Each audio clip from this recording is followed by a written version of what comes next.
My name is Kofi. I am probably one of the biggest Marvel fans ever. Um, Also a huge Lego fan and huge sports enthusiast, but really just a fan of the collector community and understanding the nuance and the journey. I think that's the most exciting part, especially even when you're not like participating in that particular sector of it. It's just seeing the journey that people go through to get some things, and you're like, that's incredible. That's awesome. And speaking of the journey, we want to hear about your journey. Like almost like how did you get into whether it's Marvel or collecting or even Lego? Like, do you remember like your earliest moments of experiencing that stuff and being like, oh my God, I love this so much? Like those beginnings. Yeah, so I grew up. I grew up with my brother. He's 8 years older than me, and I remember as a child, I was probably about 5 or 6. He was collecting like the trading cards, like Marvel Masterpiece, and all of those. And he early on was very much into like, oh, he was 14, so he was like, oh yeah, I know we could probably resell these. So we would keep a entire like portfolio book, and we knew nothing about like keeping the cards in mint condition. We would just drop them in there and think that okay, it'll be fine, nothing spills on it. And I remember going with him. And this is like dating myself, but I remember going with him to the Javits Center a couple of times growing up when they would have the different conventions to trade cards. So from there, I kind of, got into it with him. We had like a couple of Captain America #1s, and it was pretty cool. I remember at one point we were on the hunt for the Fantastic Four #1, and then we learned that there were like duplicates put out, and so that was pretty eye opening. And from there, it kind of my collecting kind of veered into playing video games at an early age. I was and still am, really, really, really good at understanding patterns and how video games work. So my brother, who would bring his friends around, again, who were like 8 to 10 years older, would bring his friends around to try and challenge me in Street Fighter 2, and I would beat every single one. I'd even let them pick my character. And it was impossible to beat me. So from there, I remember he took me to do you guys remember Nintendo used to have like the Nintendo video game convention at the Javits Center? Mm-hmm. Like the movie. Yeah. What was that movie called? With Pixels? Yeah. Wasn't it Pixels with Adam Sandler where they had the competition? I believe it was, yeah. Yeah, so and it was a real thing, and it was incredible. There were like Mario championships, and it wasn't just like one specific game. There were like many genres, and that was awesome. So then that led me into playing role playing games, which then you as role playing games evolved over the years, and Final Fantasy VII being the greatest role playing game ever made, and children today will never understand what it's like to have a 4-disc video game that you actually have to power 132 hours through if you want to get everything. I started collecting, right? I started trying to figure out, how do you beat the monsters that aren't beatable, right? What was the little not porcupine, what was the little cactus thing that would show up that had like 1,000,000 hit points, and it had no animation to it except it would like knock out like 10,000 hit points from you in like one move. It would let you go about 4 times. But so from there, that's when I really started diving into like I started collecting things in the game, and then I was like, well, what else can I collect? And I started keeping my eye on things going on. I was in high school at the time, so sneaker culture was incredible. So for all of the below 30, below age 30 people watching, I remember when all these sneakers came out for the first time. And they were incredible, and they were original molds, and the quality was 100 times better. And I remember when the Foamposite Pros came out, in the the royal blue with the no check, the pennies, and those were the first $180 Nikes that Nike ever put on sale, and people were like, this isn't going to sell, and they were sold out forever. So yeah, collecting has always been in my blood. It's just kind of been awoken and kind of transitioned between different things that I get into. Wow, that's amazing. So it sounds like physical collecting, digital collecting through games. What brought you? Where do you find yourself? Like you've gone from all of these things that you've kind of like veered into Lego and like Lego with Marvel and things like that. What kind of drives you now with collecting and with what you're excited about? Sure. So what drives me now? I think part of it is work. So, full disclosure, I do work for Lego, and just a quick disclaimer: everything that I say is just my opinion, has nothing to do with the company or whatsoever, right? I asked HR about that. They're like, yeah, as long as you say you should be fine. Not that I'm going to say anything crazy, but so, growing up and, being into sneaker culture and then going off to school and being a business retail major and really starting to understand the psyche of the shopper and understanding what drives people, um, kind of propelled me towards wanting to like break down current product offerings and how do you make it better. And in the beginning, I thought it was, oh, you just need to make the product better. And yes, there's some products out there that should be better, and can be better. But then, as I got a little bit older and I got really back into collecting, and I had been with a couple of companies that were doing a couple of cool things, it was more of, mm, how do you how do you make this a better experience than it is a better product, right?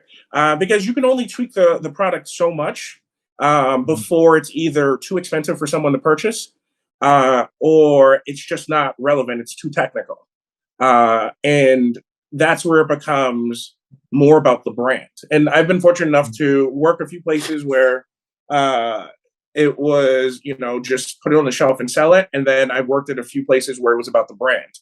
And I've always enjoyed the places where it was about the brand. So you seem also, so you brought up sneakers, Lego, obviously collecting with Marvel. You also seem to have a very intuitive mind for numbers. I mean, your recall and memory too, your recall of specific things seems to be on point. Like I've never, it comes out immediately. So how does that factor in? Because obviously that's a really good skill when thinking about like sneakers and getting into it. And I love what you said about like, it's hard to make things like incrementally better about the brand. Like with Jordans, there's hundreds of kinds of pairs. Some are worth so much money and some aren't, which is it. And it's, I don't know if there's rhyme or reason. I might actually be schooled right now. You might have like incredible insight that I don't know. But same thing with like Legos and minifigs, like they're worth so much money, like exclusives and whatnot. How has that been enjoyable for you? Because it seems like you have a really good grasp of the totality of a product or a brand, like much higher than other people when you just talk to them. It seems like you really have that intellect and that knowledge. So how does that factor in for like the thrill of like collecting and going and finding things and kind of, that kind of aspect? Sure. So it actually, I really started to notice it when I got back into Marvel Comics. I so I think what, again, it goes back to the journey, and for me to remember all of these things, I tie it to things that were incredibly exciting at that point in my life. So when I mentioned the Nikes are $180, it's because I played basketball. I played middle school, high school basketball, and I remember wanting them. And I remember them selling out. I mean, I remember, I grew up in a neighborhood. I don't know how familiar you guys are with sports, but I grew up playing basketball around Felipe Lopez and Kevin Morris and a bunch of these other guys that were prominent basketball players in the neighborhood and decent in the NBA and college. So like I tie all of those things together because it's about the experience. That's why I think everything that Marvel is doing is fantastic, because whether you agree with how they tweak things or not, it still feels nostalgic, right? You're still like, if you grew up reading those comic books, you're like, I never thought I was going to see the snap ever. Yeah. Right. Like, Yeah. My goodness. right. And like, so what, they change it. It still felt like you were reading it for the first time. And it's also awesome. Again, I'm a people watcher at heart as well. And it goes back to watching somebody else go through that journey also. Full disclosure, my wife has never been into superheroes until she met me. And she only went to see like Iron Man 1 before she met me. And then like we got married 6 years ago. 5 years ago, excuse me. And taking her through that journey and explaining all of the characters and like explaining the nuance between the movie version versus the comic book version. And so it's, tying it to things that you like. It's kind of like when you are remembering when you're playing like a a memory game, and you're either trying to remember a bunch of numbers or a bunch of words. You can associate it with colors or something, a sequence that makes sense to you. So I love that. Now, with all the collecting that you've done, you had to have had some things like those sneakers that kind of got away. What are some of the biggest regrets that you didn't get in your journey of collecting? Those grails. For a long time it was sneakers. And so there's a pair of sneakers that I've been looking for, and I can buy them, but I don't think that I want to spend the money on them. So most recent pair has been the Foamposite One Shooting Stars. They came as a twin pack. It was the white Foamposites.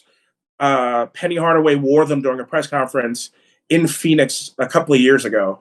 They were all white. They had these stars on them. They had the icy blue bottoms and the blue and white laces, right? But they also came with the half cents, which were like, it was a part of a twin pack. They're like $700 resale online. And like, here's where the nuance comes in with like being a collector and understanding product development and seeing things over the years.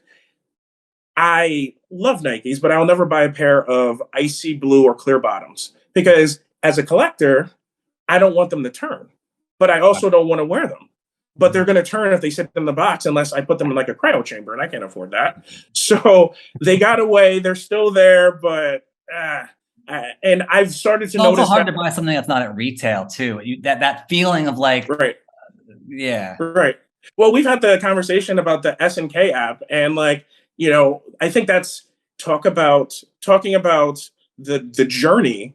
It's, if you really want to like get your finger on the pulse of what it feels like to really be a collector, just study the SNK app, right? How many times actually win? But every week you go back and you're looking for something and you're like, maybe this week is going to be different. It is literally like going to a casino. This week it's going to be different. I'm going to win something. I swear I'm going to win it. And you may not win the thing that you want, but you won something. And you're like, I won this. Then you realize that it's not really worth anything, but you're like, oh, well, I'm just going to keep it out of pride because I won it. And I think this is where Marvel made its mistake early on in their with comic books. I think it was the entire comic book industry, to be honest. But how do you re-release something and not tweak it a little bit to honor the people that were a part of the journey in the beginning, right? Because now you re-release something and there's nothing different about it. You've ruined the journey, or it's really, and when I say journey, it's really the collector being able to tell you the story. They're not really interested in the product. It's more of, yeah, that's a really cool painting that you have hanging there, but let me tell you how I got it. And that's the part that's exciting. And that's what keeps, at least from what I found, people coming back and wanting to participate in these things, to have all these cool stories and talking points.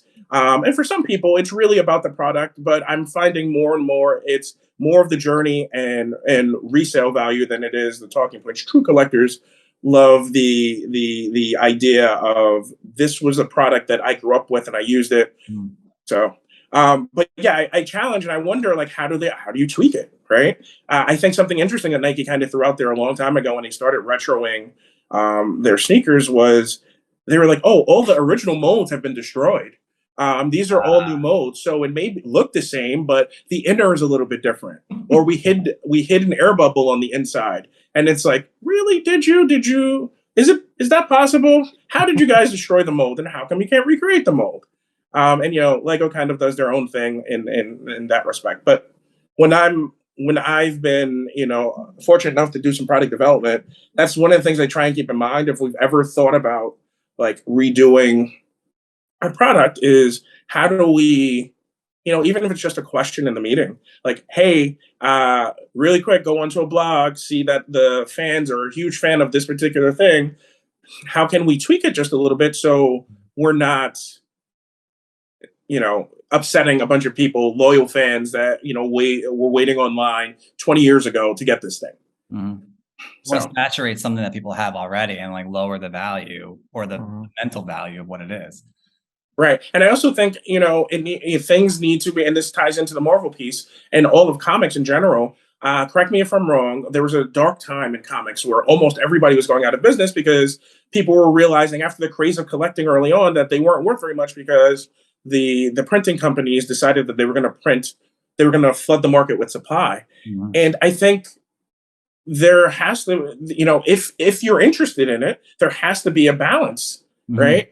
You want to try and make sure that everybody has a fair shot, but if your whole company doesn't have to be based on collecting. No, not at all. You can offer, goods for everyone, and then there could be that slim sector of this is highly exclusive, and I think people will understand that.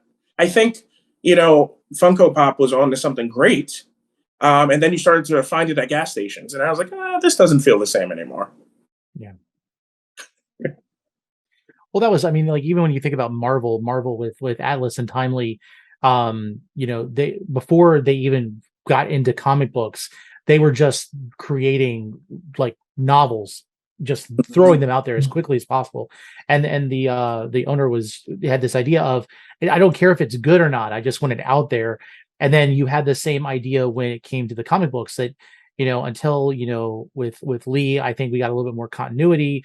And then you had individuals that focused on the continuity of Marvel. I mean, people don't realize everyone loves Groot, but Groot was a villain at first. And all these things, it was because they threw out stories, and it wasn't until they built these worlds where they were just individual stories that didn't really interact with each other, and then they started putting them together and building this universe and having characters interact with each other, and it became its own universe.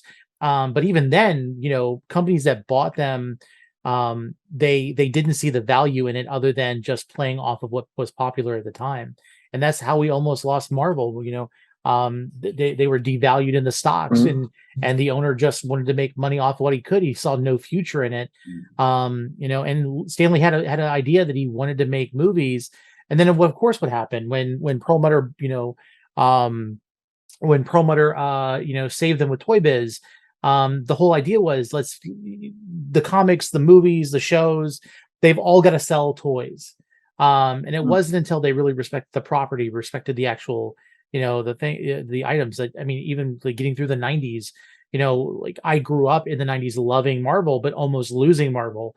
And now I think we have a proper view of it, but it's almost as if, and Michael and I were talking about this just earlier, about how there's almost this exclusivity with like old money to really appreciate some of the more, expensive or valuable or rare items, and trying to get a burst with a younger audience that is excited for this content that doesn't have, let's say, 20 or 30 years of experience in collecting.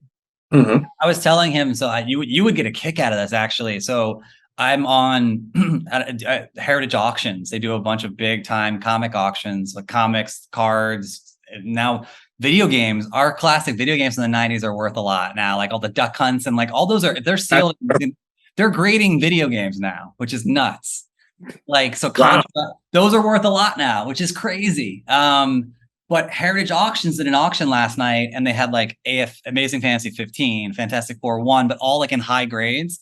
And I was like, who's gonna, like, they sold it for like 200 grand. Like, like who's gonna, it's cool to watch. Like, I will watch that all day long because it's fascinating to watch people like bidding up and buying these like pieces of history, and they also have, this is something you would also really get a kick out of too. They have the census of the grading with comics. So they'll say how many are in that grade in the world, like on the CGC census or whatever. So like the AF-15 was a 7.5, which is pretty high for that book. And there was like 45 in the world at this grade. And you're because what was it? We were at a convention. We saw like a 3, and they were selling it for between $40,000 and $60,000 for Amazing Fantasy 15. Like, it was ridiculous. I felt like I owed money just being near it. Would you, a question for the both of you then, considering where the state of collecting is, would you say that Marvel was the OG of collecting? And what I mean by that is not necessarily like physically collecting, but like the hunt aspect of it. Because I have an opinion about it. But I'll let you guys answer first. Ooh, that's a good question. I've never really considered it. I mean, if you think about, they have similar lineages, right? So do you mean like comics, or do you mean like merchandise, or do you mean? I think so. I'll give you my answer. I think they may have been, right, because you think about how Black Panther was introduced, right? Somebody else's comic. So you read about the character, then you're like, oh, oh, he has a spin-off comic. I need to read this. And then another Oh character is yeah. introduced in that comic, right? And it's like, oh well, I've read all the Black Panther. I know about this character that you don't, unless you go and collect and figure out what page in what particular run this other character that's now big was originally in, right? And it kind of snowballs into that whole thing. And I think what Kevin Feige is doing is literally taking Marvel's original formula and making it very prominent in the movies. And I also like the fact that he's taking it, but he's also twisting it, right? I mean, I hate to speculate, but I wonder if Chadwick Boseman had still been alive if instead of in the comic book, the Fantastic Four introducing Black Panther for the first time, they would have been introduced as the first time, right, in the movies by Black Panther, That would which be sounds like amazing. it's up his alley, right? And he sounds like a huge collector, and he likes twisting and still keeping it true, but making people wonder. So honestly, I think it started to become cool with the way Marvel was doing it, with introducing characters, seating them here, and yeah. So that's my opinion. I agree with you. I think when I look at the lineage from like a DC and then timely Marvel, which is the same company, I look at DC. I think DC kind of got complacent. Where if you look at their original lines, like Batman came from Detective Comics and then went into his own series, and then Superman was Action Comics, and then went into his whole series, and they kind of really got stuck in their formula. I think what was brilliant about Marvel was they did that and they did tests, but they also made it so relatable. Like again, the New York City aspect and Spider-Man, and they tried different things like Black Panther and Luke Cage, but then also, I mean, what Tony was mentioning earlier with some of the characters, like Groot came from, was it Tales of Suspense or was it Tales to Astonish, right? Like, yeah, I think it was Tales of I Astonish. love what's really cool, and you would get a kick out of it, but I gotta send you links, is the prototype characters when they tried characters out and they didn't work the first time. So there is in like an old book before Hulk came out, there's a prototype Hulk, and he's like a big like tan, he looks almost like a big Ewok, and he's like, and they say it's the Hulk and it's Tales to Astonish. And if you get it graded on the label, they'll tell you like the historical significance, and it's like, oh, this is the Hulk prototype, so this is the first time they tried to put this character out. And with Groot was like just a big tree, and he was a villain, a giant tree, and he was a giant tree, and he wasn't what he became. And I love those. Like there was another prototype I saw recently. It was like it was like a Captain America prototype or something like that. It was a different character. And so I do think they were testing things out, and they were really not sitting on their laurels, and they were really getting creative. And I think what they did and continue to do, and I think Kevin Feige's taken it like so many steps forward, I think is fascinating, and the history of it. And Tony's read books on the history of like Timely to Marvel to other places, and he's a wealth of information. Yeah, it's amazing. I mean, like that's what I was talking about, like the poor management with the corporate aspect, because it's like the only reason why Pixar is the way it is now is because of Howard the Duck and how terrible of a movie it was. Because George Lucas was building Skywalker Ranch at the time that he was doing Howard the Duck, and he put down his own money to be able to produce that movie, and he was going to make it as a cartoon. And they turned around and said, we want to make it live action. And so he did. And the movie bombed so badly. The movie would have at least broke even if it weren't for the fact that they paid $8 million more for the marketing of it. And so George Lucas had to sell Pixar to afford to be able to finish Skywalker Ranch, because he had lost so much money in Howard the Duck. And it's like those little things of like, it makes it important. And it's weird because it's the simple aspects. I was live on TikTok last night. We were talking about, I was doing a trivia, and it was a question of, okay, we know Amazing Fantasy 15 was the first appearance of Spider-Man, but then there was Amazing Spider-Man 1, which the attribution is it's the first appearance of J. Jonah Jameson. And then there's this where we have the first appearance of Mysterio, and of course, Michael has his appearance of Punisher signed.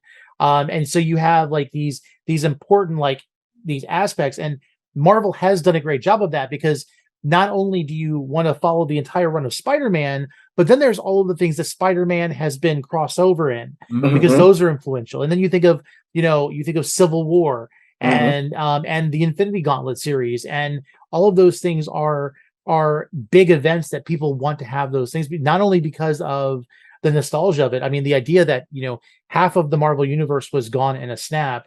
And like you said, Kevin Feige was genius, not only, to have that, because of course, at the end of Infinity Gauntlet, they all come back, but nobody remembers anything. Right. But for us to have Endgame where we're thinking, okay, we're going to get our heroes back. And then all of a sudden you see 5 years later, and then all of a sudden you get that gut wrenched feeling again. Yeah. And it plays on your emotions. And I think Marvel does a fantastic job of that. Yeah. It's funny that you say that, because I remember, so I was at work when the trailer came out for Infinity War. And I was up like what was it? I think it was San Diego Comic-Con, where there were rumors of them showing the fight where Thanos crushed the moon and threw at everybody, and like all you got were descriptions of it. Like you didn't get any video leaked. Like, wait, he crushed the moon? Like, how is this possible? Then you get the trailer and you're like, oh my God. I swear to you, work stopped for about 45 minutes to an hour. Like everyone was watching this, because those of us that were like in the know, like this is going to be big, like all of the quote unquote comic book geeks at work were like, no, you guys don't understand. This is going to be huge. And of course, us being a partner of Disney, I'm sure, they were not hyping it up, but we had product development and stuff going on, and, it was something that they were behind. And to see the reaction on people that weren't necessarily, because, it's a large company, there are some people that really aren't into all of the themes that we produce, to see the reaction and people say, oh, this is going to be big. Like, and then see it, the amount of views break, the world record, and you're left with this feeling of, I don't know if they're going to make it out of this one, because this doesn't look good. But like from a comic book perspective, you're like, oh my God, is it going to happen? Is the snap going to happen? This is nuts. He doesn't have, you're breaking down the trailer, like he doesn't have all of the gems yet. So we don't know if it's going to end with him having all the gems or what's going to happen. And yeah, it was just, and then it was the anticipation from the trailer up until the day of. Funny story actually about that. I remember the day it was coming out. So normally we at work, we have our local community engagement, and we partner with a lot of organizations in the area of the home office. And we were having Superhero Day at the Connecticut Children's Hospital that day. And I was like, this is something that I always remember. I remember going to see Infinity War and being excited, and like my wife being, as excited as I was, I think, because I had hyped it up so much. But I remember saying, it's going to be the greatest day ever, because this is Superhero Day. Get to give back to kids, get them really excited, especially kids that, really could use some encouragement. And then after that, I get to just go home and go and bask in the glory at the movie theater of Infinity War. And then I remember leaving the movie theater. Right? I remember leaving the movie theater, and I think this was the quietest I had ever been after a Marvel movie up until that point. And get in the car, and I'm sitting there for a second. My wife is next to me, and she's like, "Hey, are you okay?" I'm like, I can't talk right now. I was there with you. Yes. She's like, it's a movie, right? I'm like, yeah, but you don't understand. Like, this is they killed everyone. I will never forget. I was having dinner with my cousin, and his daughter called him, and she is weeping. She is just purely weeping because like Spider-Man's gone. All of them are gone. Like she just could not, like was desperately trying to get her bearings and needed to call her dad for it. And I thought, this is why these movies work so well. And it was also the moment, I think the biggest thing with it was in Infinity War, you watched the trailers, and so you thought you had a concept of what was going to happen, and then you realized you were lied to. Like Marvel straight up lied to all of us and made us think something that wasn't going to happen. And it was that betrayal, like in real life and in the story. And they did, it was perfect. It was great. And of course, no one ever believes a trailer now. Yeah. So, I will say, thank you to Marvel and Kevin Feige, because I was never a crier at movies before. Like they're just like, I mean, even as, you know, a child growing up, you know, had a couple of friends pass away and never cried at funerals. It just never really understood why people cried like during like funerals, or like, I'm like, what can actually make you that sad? Um, and then I went to see Infinity War, and I was like, I I can't. I was crying in the theater, and my flick was like, "Why are you crying?" I'm like, you don't understand. Like this is nuts. Or especially, I mean, I was a mess during Endgame when Tony snaps. Ah, She was like, "Why are you crying?" I'm like, "You don't understand. 15 years of watching him, 15 years of like understanding he's not the person that ever sacrifices himself." And I connected all of the plot threads for her. I was like, "Listen, you know, and you know, Captain America even told him about it in what was it, Age of Ultron. Tony, you're not the person that'll jump on the grenade." Right? And like, but you knew something was up when they went back to the 70s and he met his dad. And I was like, yeah. "Oh, that's the closure that he needed." Yeah, right. That I was like, "Oh, this isn't going to end well." When the Russo brothers give you closure or give you like some type of comeuppance, you know that it's not good for the character.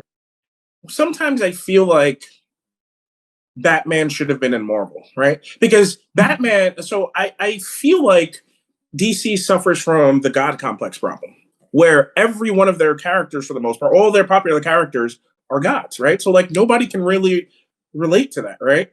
And Mhm. I don't know if it's just the nature of how the company started and the people that were working there in the early days that were creating these characters, but I think what makes Marvel more attractive to people, especially nowadays, is these are regular people that end up with these abilities, right? But that's the essence of Stan Lee, right? Like, think about, like, he said that he created the X-Men because he saw injustice in the world and wanted to be able to represent it, you know, properly in his comics and make people feel like they belong, right? I think the X-Men, correct me if I'm wrong, were started based on segregation and the Mhm. AIDS crisis, Yeah. right? And civil Yeah. rights, yeah. Yeah. Right? So but then you look at, like, you look at Superman, and he's a god that wants to be human, and it's like, oh, I can't really relate to that. Yeah. Or, you know, even, you know, I think, you know, I say Batman should be in Marvel because you can obtain some of the things that Batman has, right? You can be extremely, like, Elon Musk could be Batman if he wants to on the Right. weekend. I mean, he's pretty close to it because he's Right. building flamethrowers on random Sundays and selling them,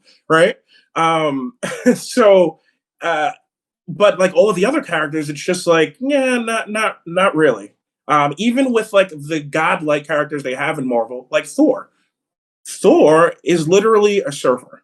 Like that is literally like, and it's awesome. And you know, and I think that's the help of Kevin Feige also, Yeah. is because Thor was one of those characters where it's just like, you know, he's, you know, has omnipotent power compared to everybody else, but Kevin Feige was like, how do we ground him? What if he has all of this power, but like he's not always there? He's like busy partying, or like he's not really thinking about the task at hand, right? He's Right. drunk, right? Like that's incredible that Thor was drunk for an entire movie Yeah. and completely messed up the where the Infinity Stones were when they went back in time. But you won't see that from a Superman, and I think I I don't know if that's something that, you know, they should lean into in their movies moving forward. It seems like that's what they're kind of doing with Black Adam, where it's kind of believable, or if it's something that they're going to steer away from and really dive into the hero god aspect. These characters, they're all about the struggles in between. Tony's alcoholism, Mm-hmm. Steve being out of time, all of those things are very much a part of the character, and their flaws are what make them more exciting. And I think that's why people like to cosplay them and like to be them, because they can see a little bit of themselves. Mind you, for me, it would have to be like the Fat Thor or Happy Hogan. But you think about it, like it's you see a little bit of yourself and you related to them, and so you identify yourself with them. I think that's the recipe that I think with like the newer DC movies, they've struggled with that. Like Man of Steel was close because you got to see the flashbacks to Clark's struggle as a young man, Right. and that's why Smallville was such a big hit. Yeah. Because they never they leaned into his powers, but they never made him Superman until the last episode. So jumping back to Marvel and the humanity of it, right? Like, um, how do you tell Spider-Man's story over without actually telling it, right? And that's what I told my wife. I was like, two things I told her at the end of Far From Home as we were sitting there in the movie theater. And if I remember correctly, there was like somebody else in the movie theater. They were must have been on the first date, but this young lady was crying through her mask. Like she was taking it off, wiping her nose, like she was like bawling. And I was like, that's nuts. Like I cry at movies, but not like that. That's insane. But one of the things I explained to her, I said, so for these last 6, 7 years, we've just been living through this Spider-Man origin story. That's what these three movies were. Exactly. And and you're for a comic book enthusiast, you're like, oh, that makes sense. That's why he can't get a real job. That's why he's incredibly smart, right? Because I'm sure people have wondered, is like he's created a web fluid, right? Like why is he taking pictures of himself? Like he can just go and be a scientist someplace easily. But that's why. And and the little the box and how they zoomed in on him with the GED booklet, right? Yep. Because he can't go to high school, right? And you're right. So and why he has to live in the crappy apartment, right? Because nobody knows who he is. He doesn't have like a pretty good job to afford an apartment in New York City. And he's also still 17. So who else is going to rent to you in New York City besides a slumlord, right? That's not going to ask questions as long as you have the money in cash every week when you need it. So what other industry would actually probably pay you, right? It would probably be a sleazy, newspaper or, something, right? Which sets so many things up. And I also explained to her in that moment when they showed the box, she was like, well, explain to me what's the difference between the way Marvel did it and how Sony would have done it. And I said, well, based on Sony's track record, they would have just skipped the details. They would have skipped the box laying there, right? They would have talked about like Aunt May dying and like then he would have been in this apartment. They'd probably cut to a cutscene of him swinging, right? But like they intentionally, Marvel showed the details because those things matter, right? Just like all of the details that went unanswered before Endgame mattered because they all got answered in Endgame. And I constantly blow like friends' minds that are into the Marvel movies, but not as much as I am. I'm like, hey, so you remember at the beginning of Ant-Man when Hank Pym was arguing with Tony's father and accused him of stealing his Pym particles? I was like, that was Captain America. We've been in this constant time loop this entire time while we're watching this movie. I didn't even. Oh wow! I didn't even think about that. Wow! Right, because Ant-Man opens up with Hank Pym. I think he punches Tony's father in the nose, or he punches the other. No, he punches the other guy. Yeah, that ends up working with the eventual Hydra agent, right? Or probably mercenary or whatever. It was So now when you think about that, that had to be a year, maybe 20 minutes after they came in and took the Pym particles. See, Tony does that a lot on like TikTok where he like notices stuff and like calls it out. And like every now and then, I'll see something, but it's interesting that I love like, you blew my mind. So I'm gonna have to do a video on that at some point. Wow. So that's fantastic. Now when you think about that and you take a step back, I was thinking about this the other day. I was like, Kevin Feige is incredibly smart. Is there going to be like a scene where, it's been, a flashback to He Who Remains that has just been showing us the timeline through an orb, and the timeline that he's showing us has been all of these movies and how he's like orchestrated for them to kind of go back and take the Pym particle, right? Like, is it going to be like a deeper? Oh wow, it was actually this the whole time, and he's just been sitting there watching this whole thing, making sure things happen. They kind of alluded to it at the end of Loki, but like, are they going to show something like that, right? Are they going to show, all right, I need these things to happen, and him setting them up? Oh, it was even like with Falcon and Winter Soldier when you had John Walker actually fighting with the Dora Milaje, and the one just owned him and like took control of the shield. I'm like, it's because Wakanda built it. They're the ones that refurbished it. Steve went back and got Wakanda to rebuild that shield with new vibranium. That's why it's there. It's because that's why it even looks different. And so that they probably know tricks to disable that shield. Yeah. And it's like those little bits and pieces. And even like going back to Spider-Man, the fact that Aunt May was the one that was able to help him get the paint off of his suit when he had it inside out. And then later on you see her sewing machine, sitting on his desk as he's going out because he just made his suit. And the symbols reflect the two Spider-Men from the universes that he was interacting with. That I didn't know that. That's incredible. That is absolutely fantastic. And part of you didn't want Aunt May to die in the movie. You're like, no, you Oh can't. yeah. You just there's no way. You've gotta. I was like, if there's one thing that you do differently, she can't, right? And I wonder if we're ever going to get an explanation for Uncle Ben, right? Or does Yeah. Uncle Ben now become Aunt May, right? Where he's Spider Man, like maybe Uncle Ben and Aunt May are like divorced, and like he didn't want anything to do, and now he's under, he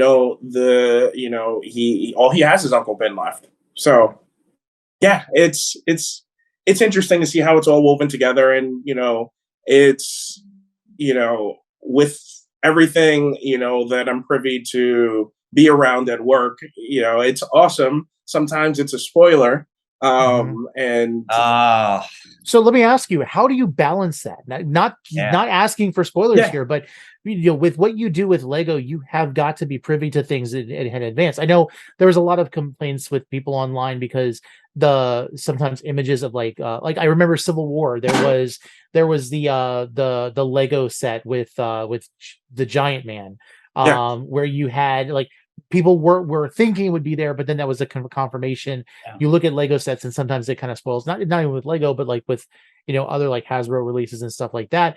How do you feel like being a fan and wanting to communicate with like friends and family, but then also knowing that you have to kind of hold back? Does that become too stressful at times? to be honest, and I'm going to sound like a jerk, but it actually doesn't, because I love collecting, and I love work, and I love getting paid every month. And I love waking up and having a job to go to. So there's no amount of clout on earth um, that would convince me to ever spill anything from work. That's a good I point. am the person that's marking every email secret. I am like, So even what you're when saying is you people are have a good like, job and you want to keep the good job. right, even when it's like lunch plans, I'm like, secret. Because yeah, I watermark everything, and part of it is being responsible for some of this red data as well. Um, it's also, I enjoy the surprise. I don't want to take the Mhm. surprise away Mm, from someone. Um, agree. and even when people are like, you don't have to say anything, but I think this is this and that. And I'm just like, I don't know, I don't know. I mean, Yeah. and sometimes we legitimately don't know. And then there's other times where, we would have just had a meeting with anybody that, was influential in whatever, topic, and we know, but it's like, "Oh, nope, nope." It pains me though when I do see leaks. It's actually, what's so funny is it pains me when I see leaks, but when I was moonlighting and doing product development, and the only reason I say that is because I don't have it under my title anymore, but it's a passion of mine, so I still help out with things, and I still develop things, and like that's the first thing I think of in the morning is how am I, like, how am I keeping my job? How am I not Sure. going to leak something by accident? And when I have questions, even if it's very rudimentary, I'll go to the people that would have the answer on the best way to guide me, or I'll go to HR and be like, "Hey, I'm going to be doing this thing. Mm, Can I participate, or should I stay away from it? Oh, okay, I should probably say this. Great, fantastic, thank you." So that way they're in the loop and they're not surprised. Like, somebody's on YouTube from Yeah. our HR department pulls up this interview, and it's like, "Oh, you did an interview." Nobody ever wants that phone call from yeah. HR like, "Hey, can you come Yeah. to the office for a second?" Right? Because you're either in trouble or you're getting fired, which is probably one of the same thing, right? It's never Yeah. like, "Hey, yeah, we want to bake you a cake and like celebrate your birthday," even though we do that a lot at the company and everyone participates. It's rare that they're ever going there for something really, really good. Always wonder because like with us, we make we do analysis, we break down trailers. One of the things that I know that I do, and I know I believe Michael's the same way with this, is like leaks or rumors are not something that we try to delve into. Mm, We try to do analysis based off of what is released for the public to see. So it's Mm-hmm. like if you see it in a trailer, we're going to talk about it and we'll theorize about it. If we're right, we're right. If we're not, we're not. But at the same time, it's like those leaks go out there and it's like some people can't think past what they're able to grab from something, whether it's legitimate or not. But that's awesome. Like I could imagine, like I would want to have that one person to talk to. And in a case like that, you have to have a coworker that you're friends with that you can like Mhm. just geek out about what you're talking about at that point, and then be like, yes, this is awesome. Now let's not talk to anybody about it. Believe it or not, you know, the so I again, two roles. Both roles I get to see stuff early. Um, Not like movies, but like, you know, what we're either developing or what we're showing to potential customers. Um, and believe it or not, there I usually have like a geek lunch, right? Where like my like friends of mine that you know, are coworkers that, you know, we love comic books. We don't work in the same area, so even then at lunch, I can't say anything. Oh Like, wow. and we'll speculate about the trailer, and then I'm like, I know what the set is going to be for that movie that's a year and a half out, and we're like speculating, so I have to like turn off what I know and just be a fan and be like, yeah, I can't believe it. You know, like, you know, I mean, if you want to be a pool shark, what an opportunity to be a pool shark. But Right. like Man. for me, like it's crazy to me that people would risk theirs, because like, let's be honest, right? We both are in media, to have access to information like that. You, and this isn't a shot at anybody, but like, you have to have a certain level of trust from the company that you work for, which means benefits that come with that. So like, why would I ever Yeah. want to jeopardize that to leak, you Mhm. know, the what? And then half the time, I like look at the Spider-Man Far From Home sets. Nothing to do with the movie. Yeah. Oh my Nothing to goodness. do with the The No Way Home sets. Like I have one behind me. The No Way Home set was literally a spider drone and Mysterio. Like, right. And everybody for months thought Mysterio was going to be in the movie. Yeah. And you know, I think some of that is by design. You know, I'm not in those meetings, so I can't really speak to what happens. I've spoken to people that are in those meetings to understand, because I'm like, how could we miss so badly? And you know, we've had like intimate conversations about it, and it's some of it is by design. Yeah. Sometimes stuff changes, right? You know, you look at like, I think about like the Solo movie, how much of that movie changed, and I think Oh, almost everybody in the toy industry was a little irate with how much that changed, right? Because at some point you have to put a stake in the ground and make something, right? mhm. Considering lead times and all of that. So you have to, you know, and it's interesting. What I was going to say, actually, back to Civil War really quick. So yes, the Giant Man thing. I guess people were upset over that. I was surprised that nothing leaked out about the Target exclusive that had Spider Man. Do you guys remember Ooh. that? I don't remember. I oh, remember the I don't Giant remember Man. that. Oh man, there's a set. I'm not on my computer right now, but you can look it up. It's the Civil War Target exclusive set. So it was a set that they sold at Target and at our retail locations that was solely for Civil War. It's the only set that had Spider-Man in it. And he was like by one Wow. of like the luggage carrier things, like kind of where he flipped on top of, and he had Captain America's Nice. shield.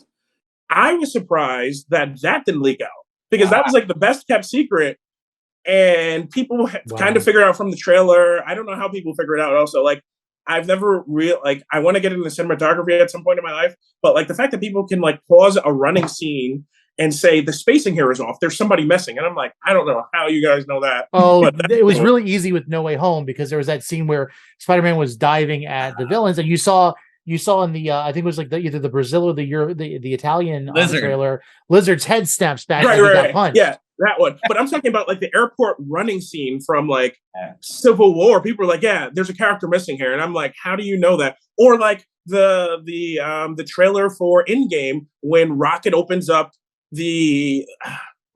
up the hut to Thor's house, and they're like, yeah, the doorway and like the way the lighting is says that there's another character behind him that's been edited out. And I'm like, how do you guys know that? And then we get to the movie and it's Hulk. And I'm like, that's ridiculous. You guys have way too much time to That's figure that funny. out. You That's should so work funny on because movies. Yeah. when I saw Rocket in that trailer, the first thought was I couldn't get my mind off of the scarf that he was wearing because that was Star Lord's scarf from Right. Volume 2, and I'm like, that was my obsession at the time, because like he's, first of all, he's comic book accurate, and then at the same time he's wearing the scarf, and it's a homage to like losing his companions. And I'm like, I never would have thought about looking at the lighting. Yeah. Yeah, it's incredible. I spend a lot of time. Somebody that really keeps me impressed with comic books, if you guys haven't checked them out, obviously, is Comics Explained, or Rob. He is absolutely fantastic, to the point where like I'm obsessed with watching his explanations, and even like what is it, Geek Culture Explained. I've even asked my wife for like my birthday, can you just email Rob and just have him wish me a happy birthday? Like, Oh, just we got to make that happen, though. What are you like talking about? he Wait, is Comics Explain, and it's yeah, Rob.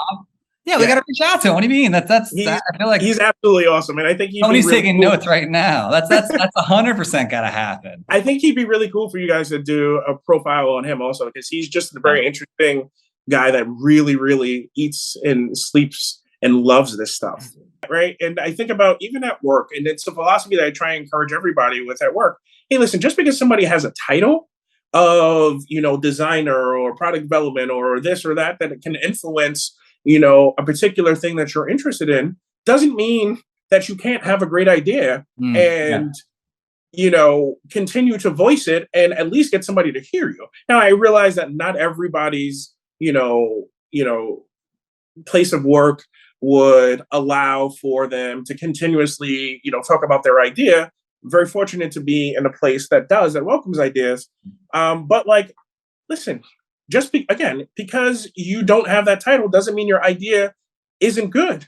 It probably is a better idea than some of the ideas that they have cooking up. Because a lot of times you find, and this isn't talking about my company, but just from industry wide, you find a lot of people that are working on these things that aren't really fans of it, right? That don't really understand, like, if you make this tiny tweak, this could drive people insane and want them to go, and want to wait online for this, or right. And I think Kevin Feige has mastered that. He understands the little things that like we look for, the little, like you look at the She-Hulk trailer, right? Like, yeah, Daredevil's costume on the Netflix show was awesome. Yeah. But there's nothing like the yellow and red costume, right? Like that is just like that's so on the nose and like a nod. It's like he's talking to us in every movie. Yeah. I want to take it a little bit back to what you said earlier, where Tony had brought up things that gotten away, and obviously talking about your journey and what you have and your story. What are some items that you have, and they can be anything, shoes, they can be comics, they can be, Legos, that like mean a lot to you, like that you've kept, that you have, that like you have because they obviously have some sentimental value and they just mean a lot to you? Sure. So I still have the original. You can tell us about, obviously. Yeah. No, absolutely. So there's a couple of things. And some of them were gifts from people, believe it or not. So obviously I'm a huge comic book enthusiast, and I was talking to, one of the people that I play basketball with at work, and he's a little bit further up there on the food chain. We'll just say that. And he's into comic books also. So like, between us playing like pickup basketball and being in the locker room, we would chat about the Inhuman show that was on, which everybody wants to forget. And, I found out that he was a big Inhumans fan. And I told him I was, somewhat of a big Inhumans fan. Never got a chance to really read the entire run. And I think it was Inhumans, or I have to go back and look at it. But he one day in the locker room gave me a bag full of either the original run of Inhumans comics, or it was the original run of the Eternals. And it was just like, he's like, yeah, I read them a bunch of times. Feel free to read them and just keep them. And I was like, dude, that's awesome. Right. Like, and it's less about what it is. It's more about the journey to it. Right. Like I built a connection with this person that, that's the other thing about me, in full disclosure. Like, I don't care about your title. Like, and even if you're like really up there in the food chain, like if I see you, I'm going to speak to you, and it's not going to be an elevator pitch, because I like to think about, if I were in this person's shoes, 99% of the people coming up to me all day long are either trying to get me to do something for them or give me their elevator pitch on why they should be promoted. So like when I see these people and we're in the locker room or we go to lunch or something, it's never about business. It's literally, what'd you do over the weekend? That's, I think, the more important thing for me, at least, is to just treat them like a human being. So that was one thing that was incredibly awesome. I think every employee gift that we've gotten every year, it's out there. I don't think I'm spilling any red data. I actually watched a leaker that showed he got the employee gift from last year, and it's a part of his collection that he wants to sell. But every year, the employees get a special gift, a Lego set from the family. Wow. And each one of them is like incredibly special, and you can look them up online. You know, so each one of those is very, very special and important because it kind of, you look at it, it's like looking at a photo. It reminds you of the year and everything, Mhm. that whether it was a really good year, an adequate year, as the teens would say, even though it's a really good year, or a year where we had some bumps in the road, but we still made it through. And it's just like it, for the family to just take one of the facilities and just make these specifically for the Yeah. people that are a part of their organization is far and above anything that I've ever been a part of, which is awesome. So that's two. I would say anything that I've like physically developed has been awesome because it's like I did this with the designers and the other people that participated in this, and this is awesome, and it's out. And then to you know it's such a surreal moment also, like I said before, where you'll watch some of these leak videos and you're like, oh, the Lego haul, or this, we've got news that this is coming out, and they have no idea that this other thing is on the radar. Mhm. Zero idea, zero that you created it, zero about how cool it is, it's not even mentioned. So any of that. And then um yeah, there's another thing I can't talk about. There's actually a couple of things I can't talk about on camera that I'll share with you guys. Excuse me, in regards to what I'm excited about collecting and Awesome. yeah. What encouragement would you give to, let's say the average fan or the average collector that, they're starting off, and of course all these things in the past, they may never get access to. What would you suggest and what advice would you give them in their collecting journey? Mm. Sure. Um, don't get discouraged. And focus on the now. And really think about, I see this now, but will this company ever do this again with this group? Right? Focus on, look Mhm. at brands, and you can look at a brand like Nike and say, okay, you know the Last Dance is out, Jordans are going to be really popular, and kind of go that route. Or you can look at companies where they partner with everyone and really ask, like, are they ever going to do this again? Is this something that I should get? But again, don't, early on in your collecting journey, don't get discouraged, like, and especially if you don't have the money to get something right away, because like all of that is a part of the journey also, right? Mhm. Because let that be your motivation to do more. Not that you're not doing enough at work, but to do more, to get to where you are in a position where you can collect. And you know don't be afraid to ask questions, and be savvy. I have friends that have started like resale, like sneaker companies, or businesses, I should say, that they just started out, on the SNK app, or before the SNK app, when you actually had to line up to get sneakers at Nike Town. And then they started just asking questions while they were online, being social, talking to people. And now, I have one friend that goes to Bodega all the time when special releases are coming out, and he gets right in, or he gets called ahead of time for stuff. And Mhm. you never know who you're going to meet through talking, right? And you never know, I can't tell you how many times I've had conversations with friends that are athletes, that are friends of like major athletes, that are like, oh yeah, we get a Nike budget, and yeah, these are coming out next year. Right? It's just crazy how you find out about random things. And Mhm. again, back to loose lips, but just ask questions, and enjoy the journey. Right? You're not going to be Mhm. able to get everything, so. And you unless you live in like unless you're incredibly wealthy and have tremendous amount of space, there's no way you can collect everything. Like, it's impossible. And if you did, then there would be no value for it.